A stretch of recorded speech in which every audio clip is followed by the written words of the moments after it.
Wow. Ça, c'est l'histoire d'une Wow. dame qui a été jetée en pâture. Wow, putain d'amour. D'une famille Oh, de putain sorciers. d'amour. Oh, madame, mais ton Belzébuth femme sur là. terre. Yeah. Jeté entre ses mains. Oh, mon des bien, bons. Koba, ta Nilo.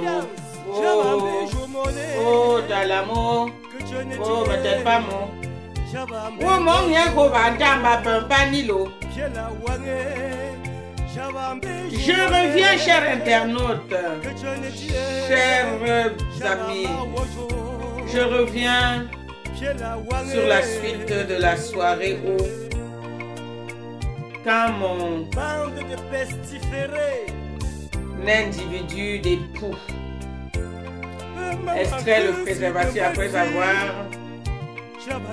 fait l'amour avec moi, en extrayant tous ces asticots, tous ces impropretés, tous ces parties sataniques, en aspergeant tout cela dans mes parois génitales. Dans mes parois génitales. Je lui pose la question que quel est le cinéma que tu viens de faire là? Trop d'émotion, trop d'envie. Oui! Quel ignoble! Quel ignoble! Mais c'est terrible ça! C'est terrible comment une personne maigrichon de la sorte qui incarne avait un caractère Belzébuth et Lucifer. très compliqué, très difficile, peut tout de suite se transformer à un bébé qui perd ses mots, qui ne sait pas quoi vous dire. En quelque sorte, je lui ai pris la main dans le sac. Voyez-vous? Je lui ai pris la main dans le sac ce soir de juillet 2008, lors de mon anniversaire. Et j'ai décidé de témoigner à visage découvert parce que nous sommes en juillet, c'est mon mois de naissance. Oui, c'est extraordinaire nouvelle. Tu veux l'Occident gratuitement, je t'offre l'Occident gratuitement. Tu veux le mariage sans doter la femme, je t'offre le mariage sans doter, le temps m'avoir doté. Tu veux une femme qui va te faire des enfants, donc une femme qui a le ventre propre, qui est encore féconde. Je te le dis que c'est le cas. Et c'est encore toi qui viens détruire tout ça. Yeah! Satan! Satan! Va-t'en hors de ce pays où je t'ai amené. Va-t'en, il est venu temps que tu dégages, que tu dégaspilles. Que tu dégaspilles. Tu es un danger public. Là où tu passes, même les herbes ne poussent plus. Tu pollues tout sur ton passage. Tu pollues tout sur ton passage. Quand je pense que tu me fourrais dans ta famille par-ci, me fourrais dans ta famille par-là, mais jamais aucun d'eux ne s'est levé pour se confier à moi.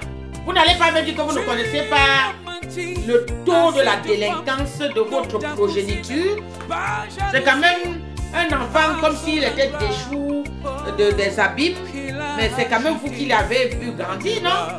Hein?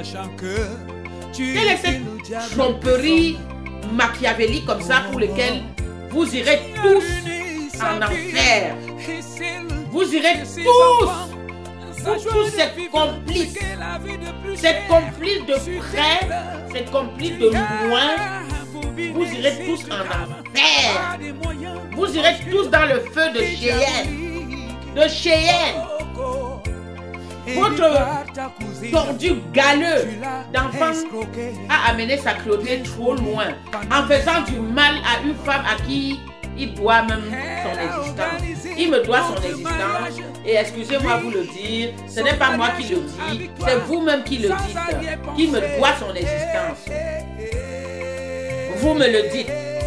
Vous voyez le tas de mal qu'il m'a fait jusqu'à revenir toujours en utilisant sa ruse démoniaque, il est revenu me recontaminer. Ce soir de mon anniversaire, je lui ai surpris, je lui ai pris cette fois-ci la main dans le sac. Après cela, elle t'a enfin amené en France. Et il gébissait, il perdait son latin, comme je le connais un peu dans ce genre de situation. Et après, il est sorti, il est reparti, il n'était même plus capable de passer par le salon, dire au revoir à toute ma famille qui était là.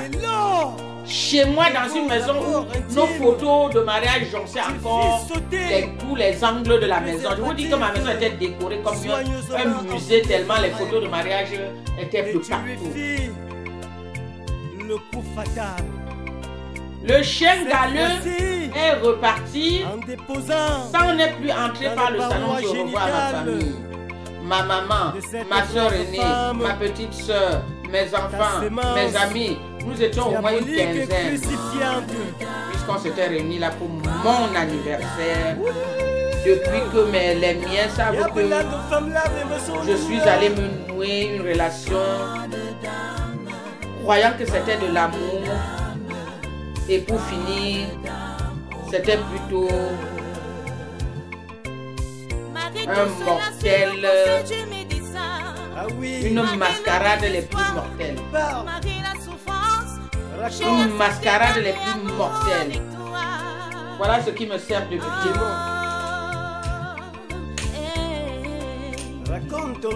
Ce n'est pas le sida, hein.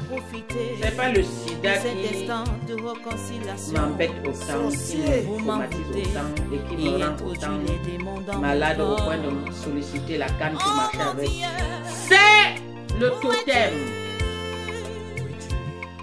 C'est le totem de cet ignoble individu. Ce soir, quand il a hurlé, il était comme ça en train d'évoquer ses mauvais esprits.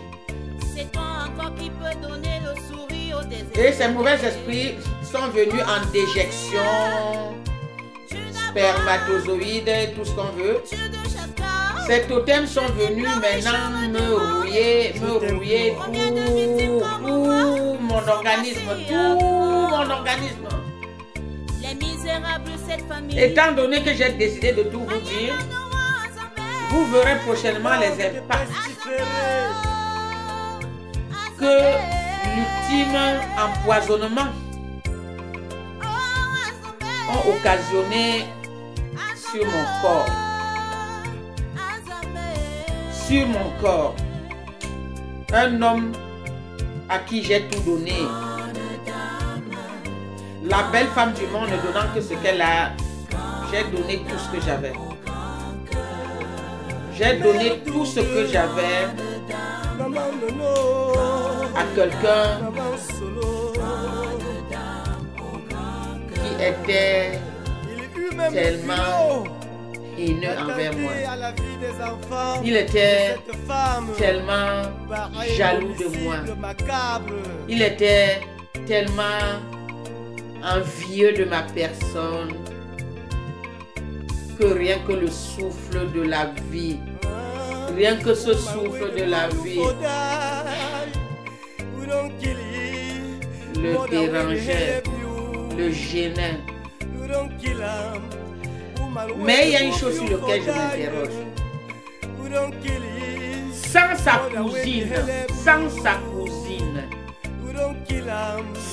cousine, j'ai nommé Fonga Nobu. Sans Fonga Nobu, nos chemins ne se seront, je dis bien, jamais rencontrés. Donc dans cette histoire qui a foutu au moins 45 ans de ma vie en l'air, dans cette histoire, Fonga Nobu est la responsable. Fonga Nobu est la responsable et son complice dans leur tuerie. Son complice dans leur tuerie C'est bien entendu lui le coupable. Son complice dans leur tuerie est bien entendu le coupable. Parce que c'est quand même lui qui met sa braguette dans mon vagin. C'est quand même lui qui refuse l'utilisation du préservatif alors que je lui fournis ça. C'est pas le préservatif qui va aller acheter. Je vous dis que je lui donnais en termes de kilos. Ça, c'est l'histoire d'une dame qui a été jetée en pâture. C'est lui le entre les mains coupable et sa cousine la responsable. Qui incarne Belzébuth. Tu as brisé la vie d'une mère de famille. Entre ses mains de démons par une dame. Je sais pas ce que cela va t'apporter d'autre que de la poisse. Ma chère petite pétasse. Tu en recevras la poisse, je dis bien à la mesure de ta cruauté. Tu en recevras, je dis la poisse, à la mesure de la tromperie que tu m'as faite. Tu m'as envoyé derrière un délinquant. Tu m'as envoyé derrière quelqu'un qui n'était pas à conseiller. Tu m'as envoyé derrière quelqu'un qui n'était pas fréquentable. Tu m'as envoyé derrière quelqu'un qui n'a aucune commodité de vie. Aucune commodité de vie. Je me suis offert à lui. Voir même comme une femme gratuite pendant que j'y suis. Oui. Je me suis offert à lui gratuitement. Gratuitement. Le plus souvent, certaines femmes se font payer, non? Je me suis offert à lui gratuitement. Parce que le mot mariage me fascinait. Et voilà, voyez-vous ce qu'il a fait de moi? Il a fait de moi une handicapée. Je suis une handicapée. Cette famille de démons. Je fais les efforts en vous laissant ces témoignages, mais cependant, quand je reste assis pour plus de 10 minutes, j'ai les hanches et les fesses qui me brûlent. Donc je suis toujours en train de me gesticuler. Hormis que le poison qui m'a mis dans le ventre, c'est le serpent, c'est la vipère. C'est la vipère depuis qu'il m'a fait l'amour en juin 2008 et qui s'en est allé au diable pour continuer son vagabondage dans d'autres cieux. Son vipère est en moi et son vipère me fait l'amour, son vipère réussit à me faire jouir. Son vipère dort sur ma colonne vertébrale. La colonne vertébrale de mon dos. Et vous savez tout le rôle de la colonne vertébrale dans le corps. Ma part est devenue le siège du totem, du cousin, de Fogato. Ma colonne vertébrale est devenue